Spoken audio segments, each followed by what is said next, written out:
This podcast is brought to you by Amusement Warehouse Magazine, the industry's largest trade publication. We cover amusement parks, carnivals, fairs, festivals, history, safety columns. We really got it all when it comes to the amusement business.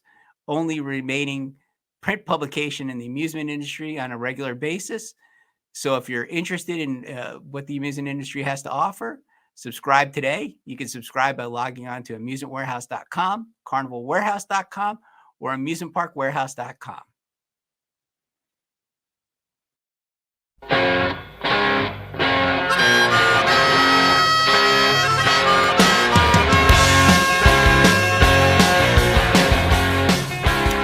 Welcome to another edition of the Amusement Warehouse Podcast. Today we have the president and CEO of the Outdoor Amusement Business Association, Mr. Greg Chiecko. Greg, welcome. Good morning, Ron. Nice to see you. Thanks for having me. Let me ask you officially, I hear it butchered all the time, but how do you like your name to be pronounced? Chiecko, just like Chico and the Man. Chico, like Chico and the Man. Okay. I hear people say different things all the time, so I never know what the right thing is. But we know, for all that are listening, it's Chico. Well, we both just got back when we're recording this from the trade show and the trade show week and all the things that happened down there. That's a big week for the OABA. How did that go? And you had some Hall of Fame inductees and all that. Can you tell us a little bit about that? Yeah, it was great. I mean, we celebrate all things OABA last week, and we really had a busy packed schedule, and we culminated with 300 people in the room for our annual meeting and chairman's reception. And as you indicated, we inducted Debbie Powers and Danny Houston into the Hall of Fame. And James Junkins was our recipient of the Pioneer Award. And it was really good. John Hanshin does such a great job putting those videos together. Yeah, he does. Those are great. Yeah, and it touches the heart every time, It really does. It's all the things that the people have accomplished, and Danny, what he's accomplished is just in a world of its own. To bringing a carnival that big and buying it and selling it, buying it, selling it again, and buying it again. It's just amazing what he's been able to accomplish. And Debbie, of course, has got to be your number one fundraiser there for the OABA. Absolutely. Doing Absolutely. things. I was teasing her at the earlier little reception that you had at the museum. I said, Debbie, I'm selling raffle tickets. We're buying a plaque for you they're $1,000 each. But Debbie, for those of you that don't know, is always fundraising and hustling to get raffle tickets and different things done to raise money for the OABA. So it's a pretty incredible thing. And then James Junkins, what he's done with H2B, and he's just he's got to be the guy that knows the most about that whole situation. And what's going on now with the H2B visa project that the OABA has been, it seems like forever we've been working on it because it's such an important thing. But what's the latest on that? Where do we stand? Well, as far as the H2B world is concerned, the Biden administration did double the number from 66,000 this past year. So that's good. Of course, we're still about 100,000 shy of the amount of certified labor people that it's certified that won't do American jobs. So some people get in their labor and some people aren't. You go into a lottery, Ron, you don't know. It's the whole problem with the system. So we continue to work with the Workforce Coalition and see, and anyone else that wants to talk about getting our cap raised or returning worker exemption.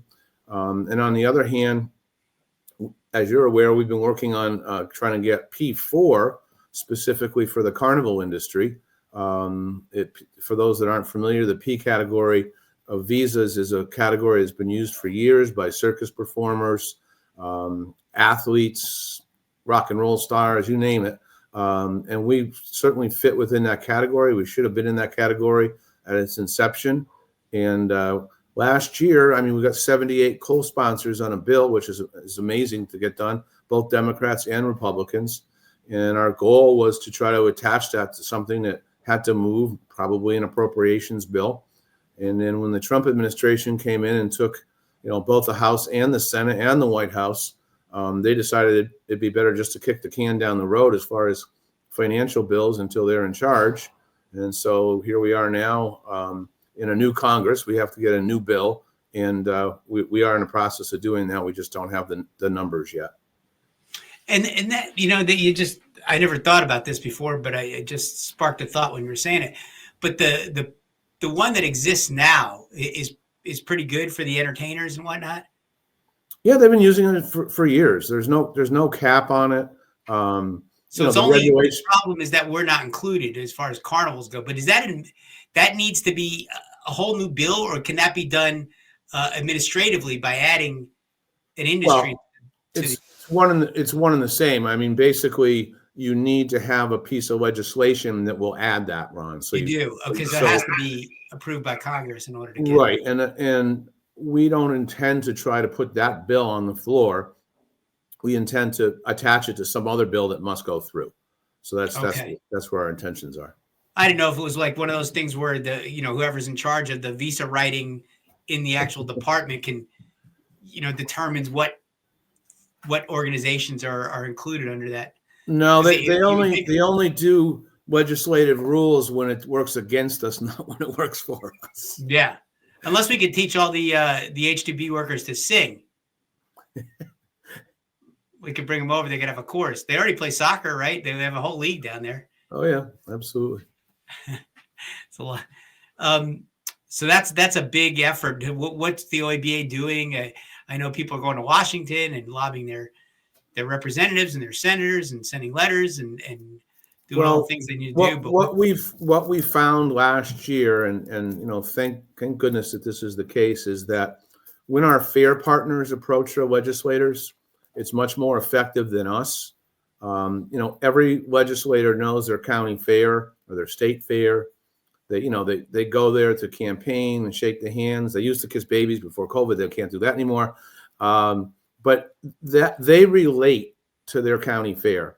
And when the county fair manager or someone from their board asks them to write a letter or pick up the phone, they do it. I would say that half of the co-sponsors we received last year was on account of the fair partners helping us out. So, I mean, we don't really have to start over. We're on second base because the majority of those people that co-signed before will co-sign again.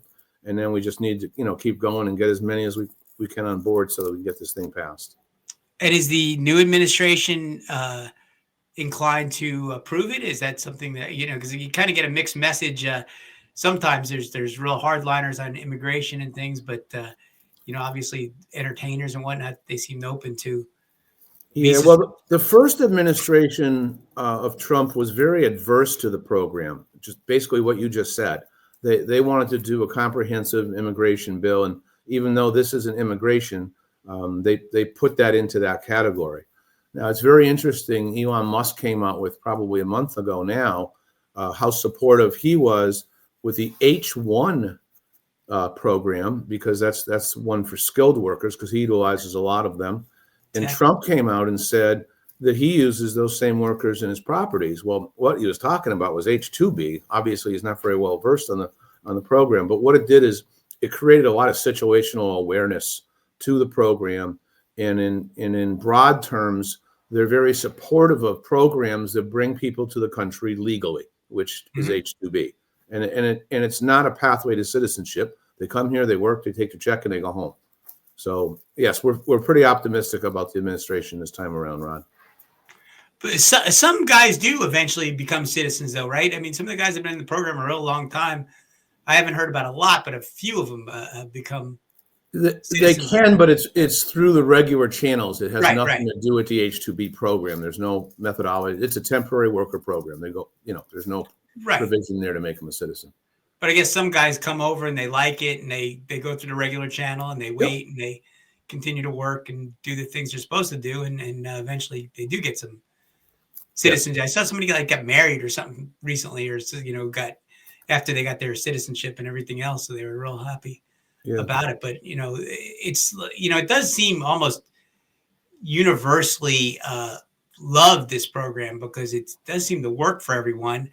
The workers seem happy with everything. I mean, you hear, of course, some grumbling here and there. Once in a while, there's some activist organization or something. But, from what I've seen, they're very well treated. As a matter of fact, it's probably helped treat the American workers better in the long run, right? With the pay and the structure and all the things that have happened. I think it's raised all the boats, as they say.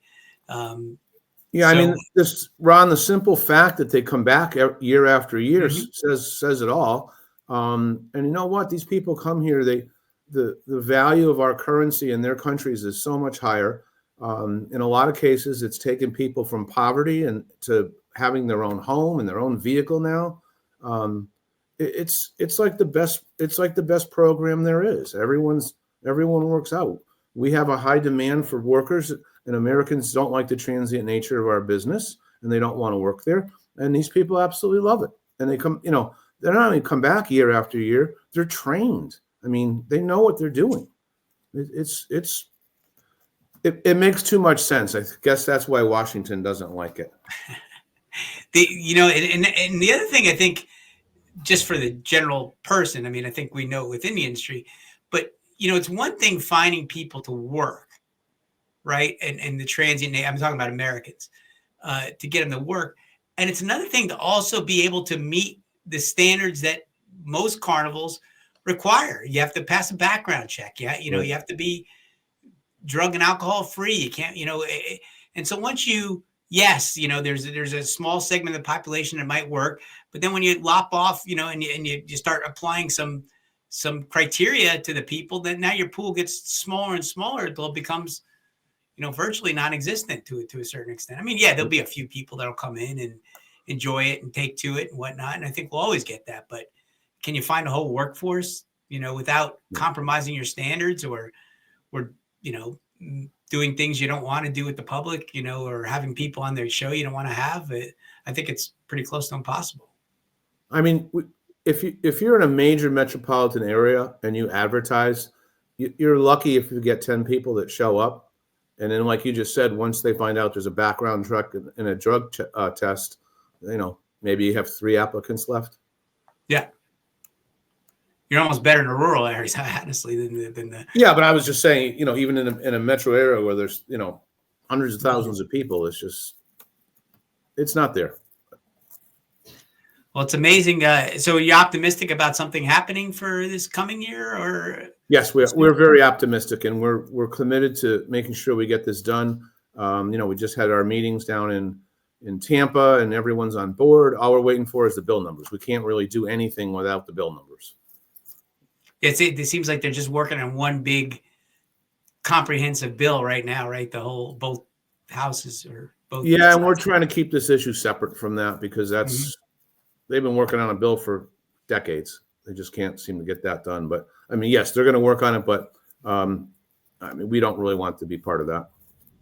And as far as the OABA goes, this is the biggest issue facing the industry, would you say, right now? I mean, by far. It is. And, just ask the people that didn't get their workers this year. And, we're an industry that the show must go on. And, this is crippling in some cases that the show can't go on sometimes. We have a lot of other issues in our industry. I mean, our insurance costs are soaring. Everyone's are, but ours in particular, there's a lack of underwriters in our industry.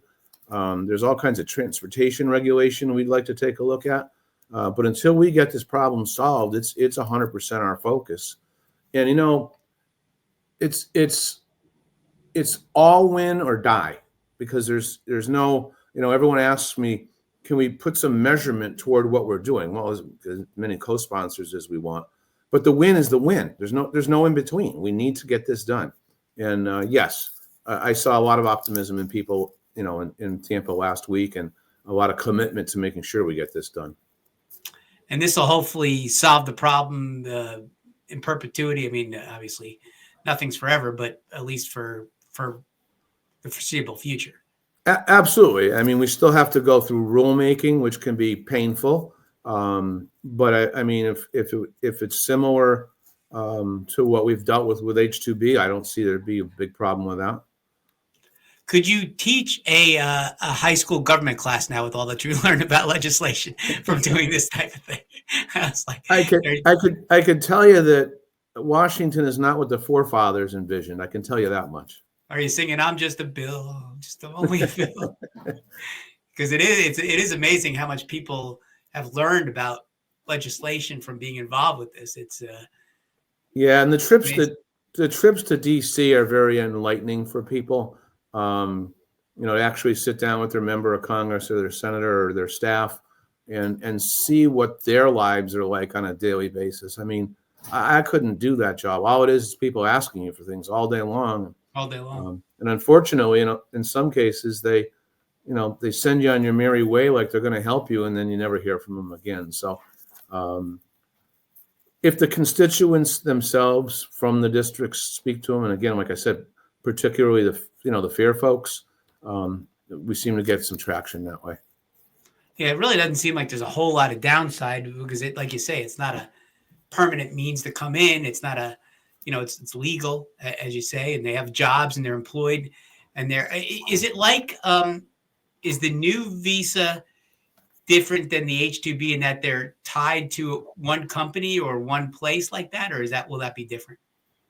No, that will be determined in rulemaking, but it's most likely it will be just like the H-2B program. So that works out pretty good because then you don't have stealing back and forth and poaching of workers and all that, because that could pose a whole another set of problems with people. Yeah, well, unfortunately, our government Department of Labor just came out with some new rules that were put in place right at the end of the Biden administration, which we and some of our allied associations have sued the government over because they changed the rules so that you can easily move from employer to employer now. Oh, they did? Yeah, well, we're fighting it. So, I mean, nothing's really been enacted yet. But that rulemaking does other terrible things. I mean, not that we don't want to protect the workers. Of course we do. But there was nothing in the initial legislation calling for worker protections. And this rulemaking is just illegal because they can debar you from the program now for having of any violation, and they go on back 3 years, and it doesn't even have to do with workers. I just heard of the other day that someone had a DOT violation, paid like a $1,600 fine, which is nothing in DOT laws, and got a letter that he's going to be disbarred from the program because of that. So it's awful. I mean, it's just insane what's going on. Yeah, those. I mean, the DOT things. Just like your health inspection, they're always going to find something. Some exactly. small thing. So it's just another thing that that we've gotten thrown at from the bureaucrats to get in the way and help spend hundreds of $1,000s to fight it. So yeah, I'm shocked that they can sort of cross pollinate like that, like take a DOT thing and then use that against you. I mean, if your food stand had a health violation from the local health inspector, could they do the same thing? That sounds crazy. The way that it's written, it says any violation. So yes, what the heck? That is insane. I mean, I always thought that the bureaucrats or the regulators includes ride inspectors. I always think they should have to do the job for a period of time, 3 months, whatever it is, just to walk in the shoes a little bit, to understand what it's like. I told the ride inspector a long time ago when I first got in the industry, he was, kind of busting on the company I was working for at the time. I said, when I grow up, I'm going to buy you a carnival and I'm going to become an inspector just so I can follow you around and drive you crazy. But, it's true, because if they don't, if they're studying a book and they don't know how things work in reality, it makes it very difficult to be a good inspector. I mean, for a lot of people anyway, because you just don't know, and you can't, not that empathy should fall in, but it, in a lot of cases it should, especially when it can, because, there's nothing hurting anybody and there's nothing life threatening and there's nothing causing major problems. So it's, I don't know how you do it, but there should be some sort of.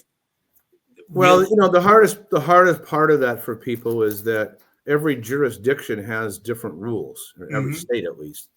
And, honestly, we all welcome the extra set of eyes, but if you're right, if someone doesn't know what they're doing, it's challenging. But I've noticed in the last 10 years even that the level of education for the inspectors has really notched up. And, you go to NARSO and you see all, the number of people that participate in that now has notched up. And, and quite frankly, I think that they do learn from our people because 100%, like you said, we do it day in and day out, and we know what to look for. And so that's kind of gotten better, I think.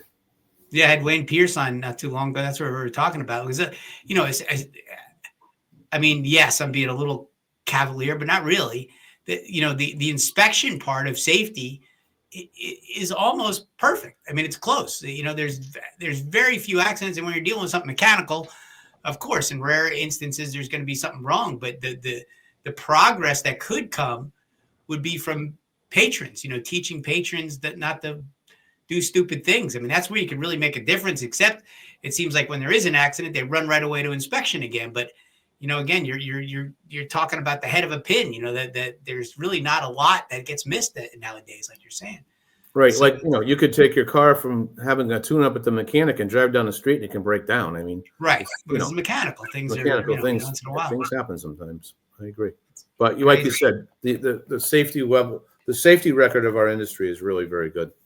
It's incredible, really. It really is incredible.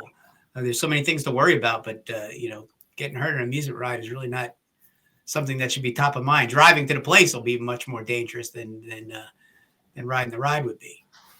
So, so you did your OABA duties with the Hall of Fame. How many people are in the Hall of Fame now? You got quite a few. Oh, off the top of my head, I don't have the number, but it's somewhere around 55. 55. That's incredible. And then you started the Pioneer Awards, of course, was like Judkins, who, played such a big role in getting this thing done. Really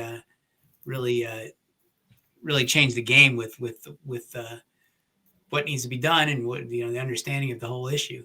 And then, of course, this week, everybody was back on the same week. Did it work out pretty well with everybody all together? Yeah, I mean, the reality of that is our membership really liked the earlier week. And so we polled them, and they wanted to, go back a week. So we did it last year, and then we polled them again, and they said they wanted to go back to the same week as the show. So we accommodated that. But yeah, I mean, it's a full week that way. You have the NICA food show, fair food show early in the week, and then we get busier, and everyone gets a chance to go to the fair, and everyone gets a chance to go over to Gibtown. So yeah, it works out good. It's almost too busy. I mean, there's just so many things going on. It was like I need a scorecard to keep track. It's true. And then, God forbid, somebody wants to start a new thing. It's like, no, you're conflicting with this one, or you're conflicting with that one. It's really packed. Yeah, well, the folks at the show, that's like their busiest week of the year, obviously, and that and they have a lot of fundraising that goes on. I know one night they have a dinner for the museum, and they have like a casino night, and so. They try to keep that bar full and their money flowing. So, yeah, but I think it also brings out different factions. Like the larger carnival owners might be going to an OABA thing. The workers or maybe some of the the game people and people that are more independent might be. It's good when there's it's like a fair when there's a little bit of entertainment for everybody. There's a little bit of something to appeal to all factions. One thing I did want to ask about was I've been curious because you hear these numbers about the number of carnivals in the United States. And I think I've seen, I don't know if you guys put it out or somebody put it out, how there's a lot less, I guess, than there were. Yeah, it's about, I don't know what the timeline it's is. about 50% less than there were in 2017. And a couple of our board members last year, they grew. And if the carnival had a pulse, like it still had a website, we would count that as still in business. So it was the numbers around 200, Ron. Is that right? That number's a year and a half old, so it might even be less than that now because no one's coming into the industry. That's for sure. I just met so many people in Gibtown and sometimes during a year that are like new, like they're smaller now. Don't get me wrong, but I was like. I'm like, how do I not know these people? Like they just, it seems like there's some kind of influx and maybe they're not considered carnivals or maybe they're, I don't know if you consider, 40 milers or sort of rental plus people at Carnival or not, but I definitely see a few people, and I don't know where they come from or what they're doing or how they get on your radar even, to be counted. But, and then there's also been a little consolidate. I mean, Danny Houston and Name, they swallowed up a bunch of Carnivals, so that's not really fair either, because they could be 6 or something like that, in the past. Now it's 1, I guess. Right. But that's existed back to the Conklin days. That's been that consolidation. But there is consolidation. I know that Degler just took a bunch of Mr. Panashek's states and some of his equipment. So there is some consolidation going on. Thankfully, the people that are consolidating are ones that are committed to staying too. I mean, their next generation is probably not going to walk away from that. But when you get to 3rd generation in any business, that's when you see a lot of people exiting, and that's where we are. I mean, we have some people that are 6th generation, but is it 3rd statistically speaking? That's a common. Yeah, and it's like I said, it's not just our business. That's a generation that watched mom and dad and grandpa and grandma work so hard all their lives. They've been on the road. Hopefully, mom and dad have accumulated some money by now, so the opportunity to go to school or do whatever you want is on the table, and some people take that option. Thankfully, some of them don't. Yeah, you see some of these, like, I was talking to Rick Reithofer because I was watching his son a couple of years ago. They had bought a ride, and they were setting it up, and, like you say, so I guess he's 1, 2, would be 4th generation. But Teardown Night in Gibtown, that kid was out there watching the ride, helping to tear it down and helping to get the thing done. And I said, well, I'm sure he's, his family has some money. He probably doesn't need to be here, but he was there. He was there and he was working and he had people with him. And, I was just, very, very impressed with Ricky and that he was out there doing that. And, I think you see that in some of the kids where they're really pretty involved with the business and maybe even more so than their parents in a certain way, or at least they bring a little different perspective to things. They seem more serious about business. And I'm overgeneralizing, I know, but it does seem that they're, maybe brought some of the things they learned in college or brought some of the things they've learned from experience or the world and are really working it, which is good to see. It seems like there's a vibrancy sometimes. Absolutely. And, first of all, our people work really hard, that. And there is some vibrancy to that and some fresh blood to that. And Ricky happens to be at the age where, he's pretty much running. I mean, Dad's still there, but he's hands-on running things. So our people are hands-on. I don't care if you're a show owner or anyone on the lot. People are hands-on, and when it's time to move a show, if you got a tight jump, everybody helps out. Yeah, who was I talking to? Eddie Powers and R.D. Thomas. I guess they got a bad lottery pick last year, maybe, or the year before. And R.D. was like, my mom was out there, my cousin Fred out there. He's like, everybody was running the rides and setting things up and doing everything because they just were pitching in when it took time to pitch in. And it's, I wonder because people ask, or we talk about all the time about the H2B. If they didn't exist, would the carnivals be able to exist? And, maybe I'm just an eternal optimist. I don't think it would be easy, but I think somehow they'd figure something out. I don't know what they do. They'd have to downsize or whatever they'd have to do, but they'd figure something out to exist, just because of the stick-to-itiveness that they have. It's just incredible. Pandemic and everything else, people found things to do. It's enlightening. It's really crazy to see people doing those things.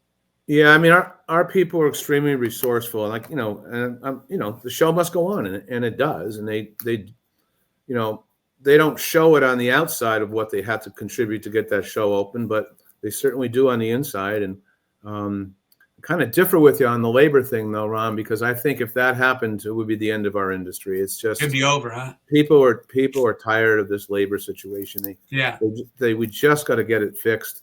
And we're doing everything we can to get that fixed in this 2 years of Congress. No, it's got to get fixed. There's just no question about it. It just, I just was so surprised at how resourceful everyone was, whether it was the pandemic or something else. It was incredible to watch because, having a business background, you just don't see people doing the things that they did. I mean, of course there are people that do it, but as an industry as a whole, it was amazing. People doing just amazing things, seeing,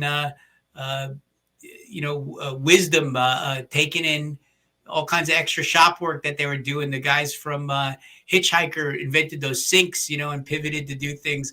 Carnivals were doing all kinds of different things to stay, not even stay on the road, but just to keep their people working and doing things. So it was incredible. And the other funny thing was, though, in pandemic, was that some people got to enjoy some things for the first time that they never, they're like, I actually went to my, 4th of July barbecue with my family for the first time. It was kind of fun to watch or listen to, because it was something you never think about it. That's very true. And it's funny. I think everyone in America's perspective on life changed a little bit. But in the carnival industry, it was what you just said. They had downtime. First of all, most of them didn't like it, like living at home all year. It was, they missed the road. We did have some legacy employees decide that they just didn't want to go back on the road, though. That's a given. And they were resourceful. I mean, I know a lot of them sold Trump merchandise, and a lot of it. And everything from, setting up a concession stand down the street from the house. People found a way to keep busy, make money. Trucking was a problem, so a lot of people could drive. That was a good thing. And then, for the Comerfords, everyone else could kind of curb their expenses, but the animals still had to eat every day. So, it wasn't normal. It wasn't anything to do with normalcy. It just was a time that we had in our lives. I mean, I personally flew back from Tampa, and my next plane trip was to Tampa a year later. Really? Yeah, we did a lot. We did a lot of, and it was great flying then, by the way. There was no one on the planes. We kind of recoiled, and we did a lot of Zoom meetings about certain topics to try to help people, and they were very well attended because no one else had anything to do anyway. So, but it was a weird year. I mean, there was nothing like it, and hopefully, God willing, we'll never have another situation like that occur again. Yeah, I was struck by the difference in the different states and the different takes and attitudes, whether it's a fair person or carnival people or whatever else, and how, different everybody's approach was to a certain extent to, from you talk to somebody in Florida and then you talk to somebody in like New York or Massachusetts, and it was like they were on different planets. It was like, it wasn't like the same world. It was so crazy to a certain extent. Then you had Delaware actually ran that year. I was a tiny bit involved with that, and that was fascinating to watch and experience and do. And I have a friend of mine who owns a carnival that was in. I was just talking with the South Carolina State Fair lady, but he was in South Carolina when they closed in March. But South Carolina didn't have any laws that closed them, so they were open. And he called me a couple of times. I was doing his advertising.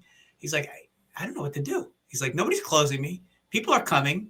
I'm doing fine, but the rest of the world's closing down. What should I do? Should I close? Should I? He stayed open like another week or so, and then he wound up closing just because he didn't know what to do. He was just like shocked or frightened or whatever. It was kind of crazy. It was a crazy time, no question about it.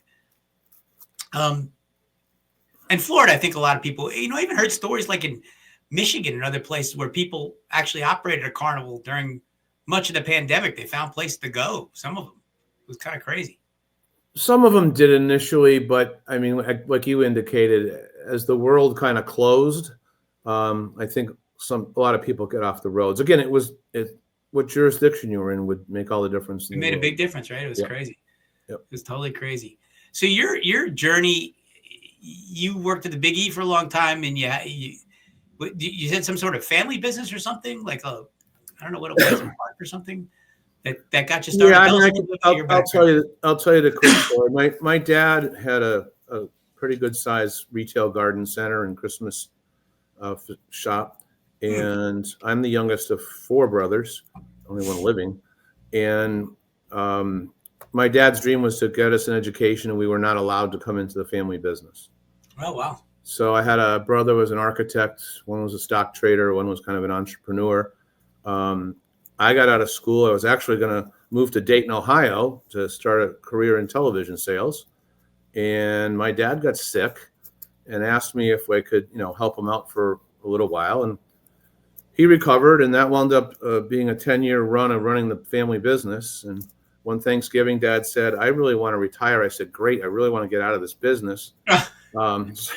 So that wasn't the response he was looking for, I don't think, right? Yeah, no, we literally decided on Thanksgiving, and right after Christmas, we closed it up and sold it off and all that. And I was fortunate enough to if you're old enough, Ron, but there was a book that was called "What Color Is Your Parachute?" And it was a guide to trying to figure out where you wanted to work and what you wanted to do. So I went through their little quiz there, and I looked at it and I said, well, the Big E would be the perfect place to work for me. It's not gonna go out of business. It's not gonna close and move to China. I was friendly with Wayne McCary because when I was in high school, I was the chairman of the junior fair board, and he was our liaison. He wasn't CEO then. So I went and had a meeting with him, and he was in the process of trying to expand from 12 to 17 days. And he explained to me, he says, "I absolutely would love to have you work here. I could use help with the expansion, but you're going to have to wait like 12 months till we get this deal done." So I'm like, well, that's great, but I need to, feed my family in those 12 months. So I sold drugs legally, pharmaceutical sales. And it was funny. It was on a Saturday, and Wayne had just had a board meeting. I don't know why he had a board meeting on a Saturday, but he did. And he was driving back, calling me to tell me that I could have the job, come in and see him on Monday. And on Monday, I was to have a meeting with my district manager from the pharmaceutical company getting promoted to district manager. Oh, wow. So I had to make a pretty quick decision there. And I picked the right choice, that's for sure. That's great. What was you were like sales or something? I was the director of sales. But I also did all the legislative work for the company. On a state level, we didn't really have a lot of federal issues. And I was the liaison to the Midway. So I was always involved in OABA because of that. Oh, okay.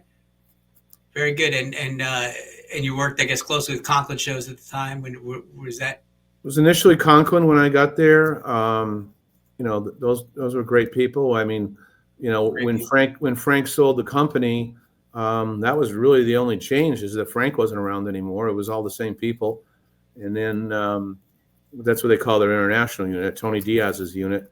And then 1 year, don't ask me the year, it was probably 15 years ago by now. So our unit used to come in out of Canada. Right. Played CNE. And then it came to us. They had a major problem getting their help back across the border. They couldn't get their help back across the border. So they basically they flew in people from all the other units to make sure we could run. Wow. Again, seamless on the outside, but wasn't seamless on the inside. And then so a few years later, that unit decided to stay up in Canada for a little longer. I think it plays in London, and it goes over to Tulsa now. So that's when we picked up basically Blake's unit, if you want to call it that. It was Jeff's unit at one point, but Jeff retired on us. So we have different players now, but it's the same show. You wouldn't even know it. Is it? Blake's doing a great job. Blake's great. Yep. Had the opportunity. He's so much like his dad. It's kind of crazy. Their mannerisms and things. He is. Blake's a really smart guy. He's actually our chairman right now. He just came in as chairman of the OABA, and Ben Pickett did a great job last year. Mm-hmm. I'm really looking forward to working with Ben to continue all the things we started. And he's as committed as I am to getting this P visa category done. Blake's actually was chairing our government relations before he came in as chair, and he's a young man that's got a good education on what goes on in Washington. He's doing a great job. He does, huh? Yeah, Danny. When he bought it the second time, I was like, well, "Are you crazy? You've been out twice now. What are you out of your mind?" But he does a great job.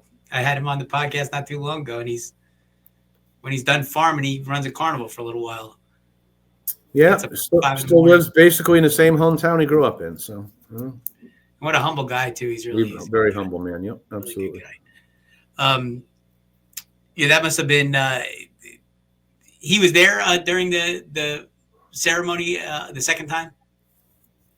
Yeah, He couldn't be there. He was definitely there for the main induction, and he was quite humbled and quite emotional, to be honest with you. He really took that Hall of Fame to heart, because he's worked so hard. It's amazing what he's done. I mean, I knew him first when he was he's a concessionaire with Pew shows. He was a game guy. He's a great game guy and stuff. But and even when Name kind of, him and Jim Wegerle, they had the Mid America shows, and they were kind of the second group that went into Name, and the smallest really of the stuff bought by Name, because they didn't really have any state fairs or anything like that the Conklins and the Pharaohs and the Blomses has had. So but then all of a sudden Danny really stepped up and took a big leadership role, and I don't know how he keeps track of the things he does. It's just amazing. Well, I would say, as Danny always says, they have the best employees, and they're very dedicated. And I just live by a model too, that you treat people right, they'll treat you right. And obviously Name employees are that way. Somebody's still got to run the thing, though. I mean, yep. he can be as modest as he likes. That's a. And I talked to some people that, work with them, whether it's inspector type people or other people, and they say his grasp of that thing, because it would blow my mind. I couldn't keep track of all the stuff. His grasp is incredible. So you got the Hall of Fame really.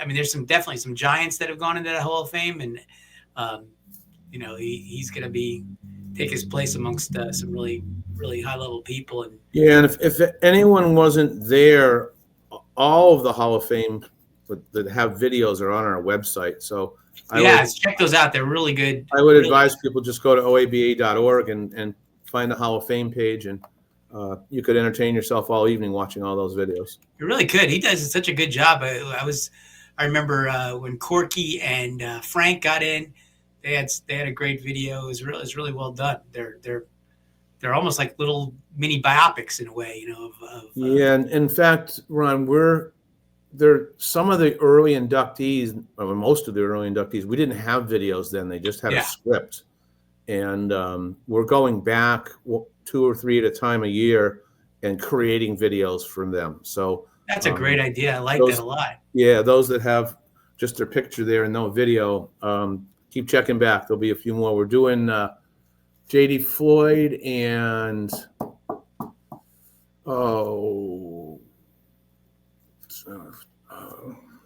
Wayne Coots' father. Oh, Al Coots, yeah. Al Coots, yep, this year. So yeah, when you get those done, send them over to us, and we'll feature them on the homepage or whatever, so people there you go can see it, because and they'll be in the museum too. Aren't those in the museum? Can't you Yeah, there's like a monitor there that you could just touch screen monitor that you can do the same thing in the museum down in Gibtown. Yeah, those are fantastic, because I've kind of been obsessed with history. I read that Conklin book that just came out, and I'm about halfway through it myself. It's pretty good. It's a great book. The only part that's a little bit boring is when they go through each season by season. It's kind of the same thing over and over, but it gets much better. I understand why he did it, but that John Thurston's a really good writer and did a great job. Some of the older books about carnivals, I mean, they're good, but they were clearly written by fans and not necessarily writers first, the fans first. Exactly. But Thurston really, he did a great job with it. And the archives that Conklin had are amazing. I mean, they had grosses and letters and all that stuff. It makes you. It's incredible. It's a really good book and really good history. I knew some of it from Frank telling me over the years, but I never really understood where they came from and his real name, and he's an East Coast guy and then all Canadian. It's a fascinating history that hopefully doesn't get lost to history. Yeah, speaking of history, we're going to embark on writing some history starting this year. It's actually Blake's idea. I can't remember the gentleman's name, but there was 3 series of books that are published. I think the last one was in the late 70s, maybe, that really chronicled the history of many different carnivals to that point. But no one, other than the book you just talked about, Carney King, no one has chronicled anything since then. So we're going to I think embark on. Straits has a book, but I'm not 100% sure. I think there's a Straits. Yeah, but not comprehensive of the industry. Oh, really? I haven't read it. I just know there was one. So we're going to embark. I don't know how long it's going to take us, but I'm basically writing a book from when that one left off to today. Oh, cool. So we have like a part 4 or something. Yeah, so we have something chronicled, and we're still in the early stages of it. We just approved it at the board meeting in Tampa. So. Oh, that'll be great. That'll be great. When did the last one leave off? I think it was mid 70s, late 70s, something like that. Oh, so you got a big, really the 70s, 80s was when the rides really blew up. The big ones were out there. I didn't really realize until I read the Conklin book, and I probably should have known, but I didn't. But how much the industry's just changed in the last 40 years even. It's incredible. It's like a different industry completely. Up until the 70s, it was still, there were some rides and they were getting a little better, but it was really in the 80s that things really, really changed with a lot of these big European rides, and all of the modern carnival really started to exist. Right. No, that's true. And I mean, everyone, notched up their game. You saw uniforms on people. I mean, we developed a circle of excellence that helped people notch up their game. Mm-hmm. But yeah, you're right, Ron. 40 years, carnival's changed tremendously. And you know what? Probably 20 years from now, it's going to look completely different again. So it's amazing. I mean, we do some shows on sideshows and things like that just not there anymore, don't exist. But it was everything, Well, yeah, prior to the 40s, let's say. If you go back, everyone used to they called themselves shows because that's what they were. I mean, it wasn't until the World's Fair in Chicago that really mechanical rides were even developed. So that's all they had is shows. They're kind of more like a circuses. And it's now, obviously is changed completely from that. It's all about rides, high-tech rides. Yeah, and then there was really only a Ferris wheel and a merry-go-round for a long time until until well into the 19th or 20th century. I just had Patty Sullivan on a podcast talking about Eli Britt. I mean, what fascinating, 125 years and the things that I guess it's her great grandfather did is just amazing. She showed me pictures of a gondola wheel he developed in like 1919, like a modern I was like, what the heck? I guess it didn't catch on or something, but it was like a modern chance wheel. I mean not exactly, but close. Yeah, I got you. The things they made were just they're mind blowing. And then as the carnivals developed and gain rides and shows, and you read that in the Conklin book about the shows and how many shows they're going to have. And buying a ride was like there was just a few of them, so it wasn't really that big a deal. And even buying a ride back then was incredible. They'd write a letter, "Hey, I would like to buy your scrambler. How much?" And then he'd send the letter, and the letter would come back, "Oh, it's $8,000. Okay, I'll give you $8,000, and I'll meet you in May in Tupelo or something." And then they're like, "Okay." It was because you take it for granted that you could just call somebody up now and talk to them and do whatever you're supposed to do. But back then it was a chore, I guess, to do it. But they survived. Like I said, it's impossible for us to think about it, but they survived, right? They did it. Yeah, absolutely. So must go on. The OABA works closely with the IFE on a lot of these things, as you alluded to before. Have you had a chance to meet the new? Are they the president and CEO over there? Yeah, David's a great guy. He actually we were together for the Vermont New Hampshire Fair meeting up in New Hampshire. Wow, that was like the biggest one-day thing ever. All these celebrities there. And then he was in Florida, for the whole week. And yes, we've had conversation, and we totally get the fact that there's a lot of synergy there, and that synergy will help both of us in the long run. And we participate. I mean, one of the reasons I was brought on board is because I had a fair background, and we've really notched up the relationship. Obviously with Marla, but now with David. They're doing a study on economic impact that the fairs have across the country, and they're going to get it done this time. So we contributed substantially to that program and others. But yes, we're very much close. I'm going to talk about that program for a second. David had just announced in Florida that apparently Pennsylvania had just done their own economic impact study on the fairs in the state, and I believe the number was the economic impact was 1.3 billion with a B in just Pennsylvania. So imagine what the impact must be if you add 49 other states into that. And those are numbers that are, yeah, those are But numbers. I went over one of those once, and it's been a while. But I was used to. I have an MBA, and I was used to writing some reports like that. I worked at a hospital for a little while, and they didn't include the carnival in a lot of ways. I mean, they said like ticket sales and taxes, but I was like, well, what about, because I saw like just before it was published copy, and I was like, well, what about all the tires they buy? What about, the 200 people that work here that go grocery shopping every like they do, and the hotel rooms they buy? And so they, added some more money onto the number, because they didn't really go over the carnival's impact, the gas, the fuel they buy, Right. all the things that they did. They didn't really, because it was a tremendous number when you really, especially when you break it out in individuals, it was a tremendous number that they. Yeah. Well, one of the side benefits of them doing that is they're going to be able to extrapolate out the carnival. So we'll know what our economic impact is across the country. Yeah, but whoever's doing it got to realize that the carnival actually does spend those things, because a lot of them don't get it. It's a tremendous number. All those people eating and doing stuff. It's just incredible, buying things. And so if any fair folks are listening to this, make sure you turn your survey in. That's right. Include your carnival with what you're doing. We didn't really touch, though, on you were working at the Big E, and you worked at the Big E for a long time.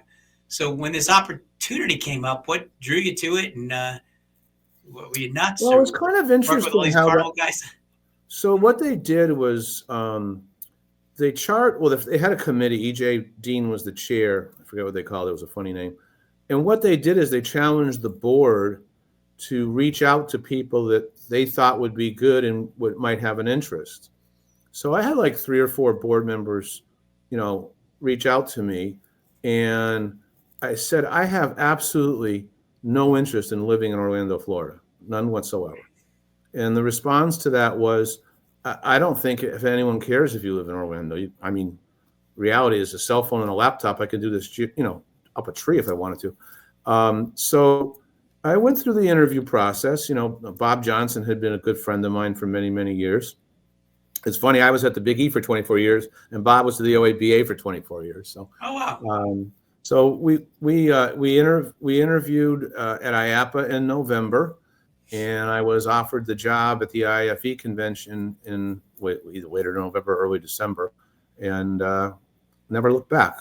I just had my 6th year anniversary. It feels like I just started here yesterday. But I love the job. I love the people. They're all straight shooters. They're all smart family business owners, and there's no flies on any of them, as my dad used to say. Yeah, no, you got the carnival guys now. I remember because I worked for Amusement America. Dominic Vivona was the whatever you call it, the chairman or the president or whatever, in the time when they fired Riley Larson at the time. And back then it was, you had some big personalities on that board. I mean, big.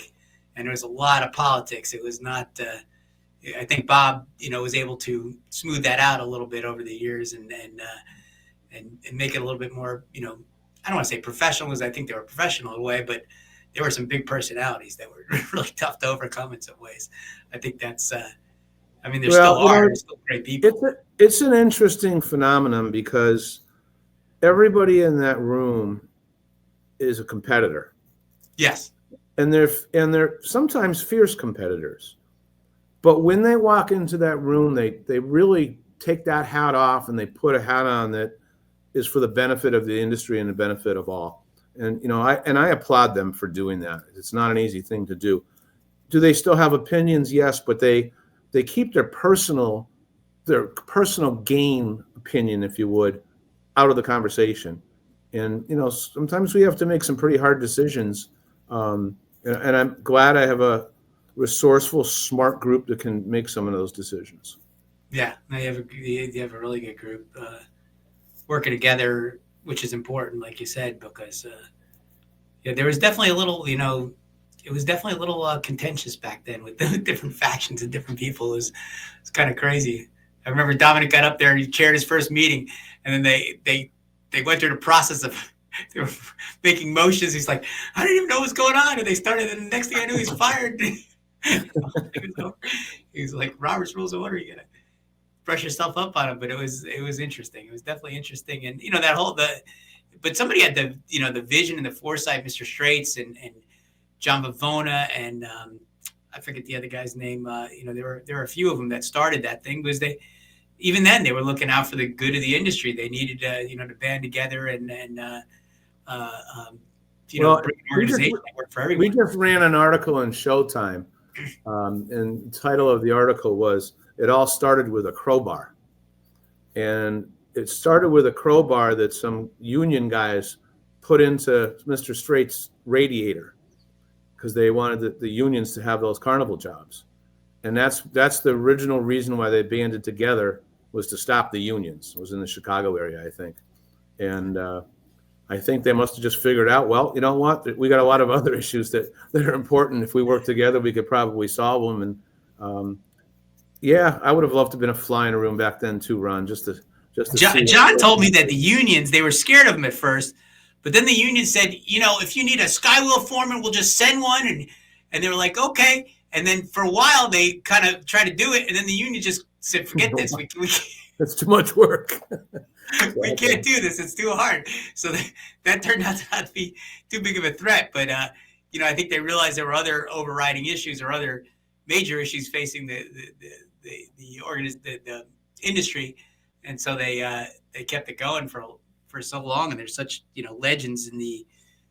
It's funny you say that because Blake, in his remarks when he became chair, read a passage, must have been from the history book I was referring to earlier, about what life's on the road with and labor problems and costs going on, all the things we face daily.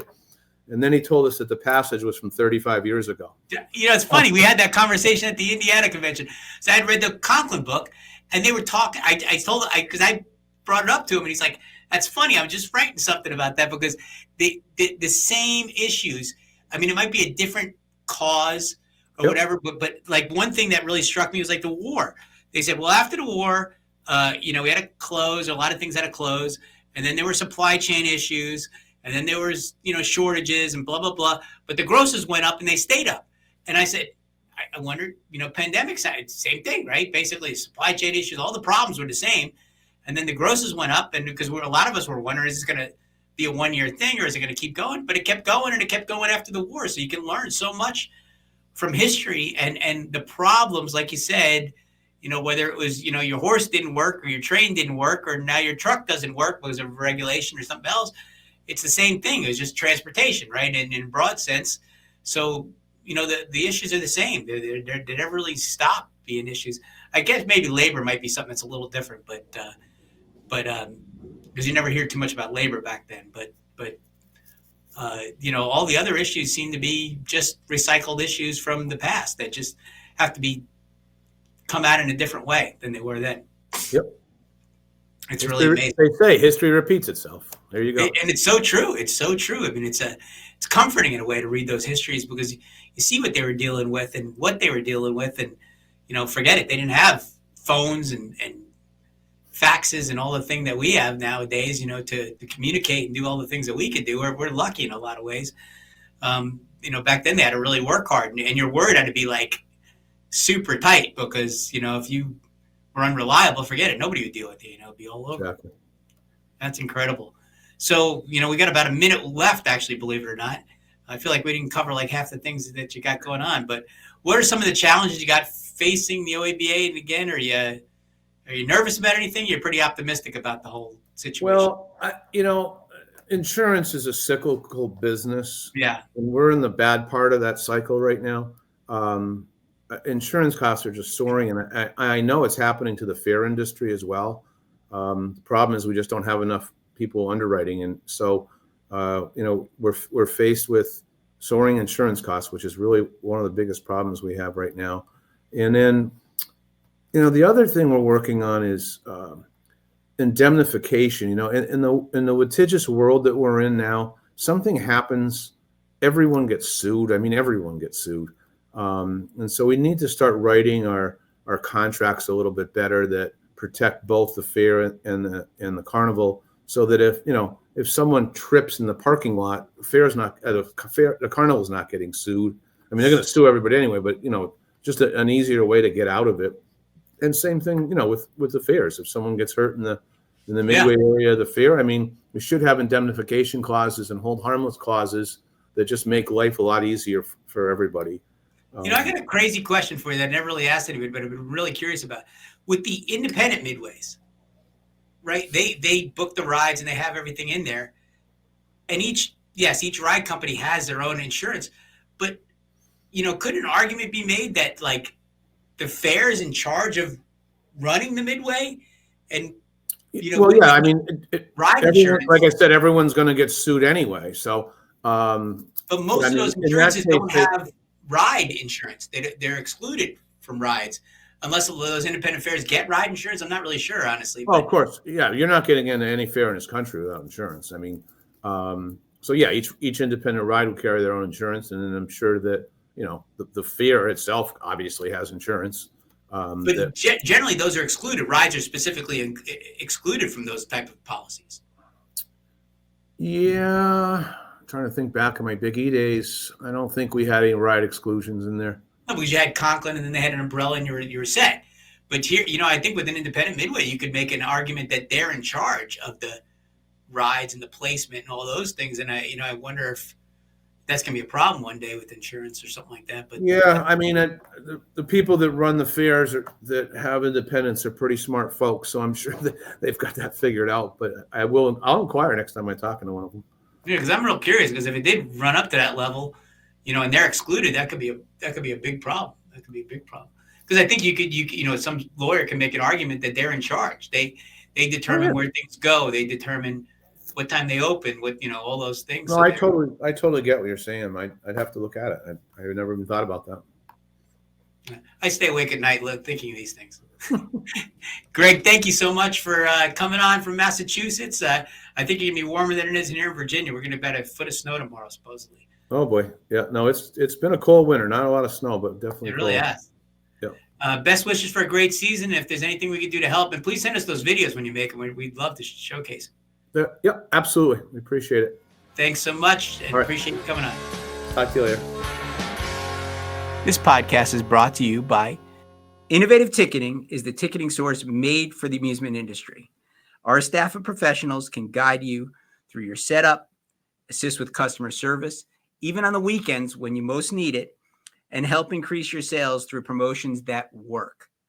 Innovative Ticketing is the ticketing source made for the amusement industry. Sign up today at innovativeticketing.com.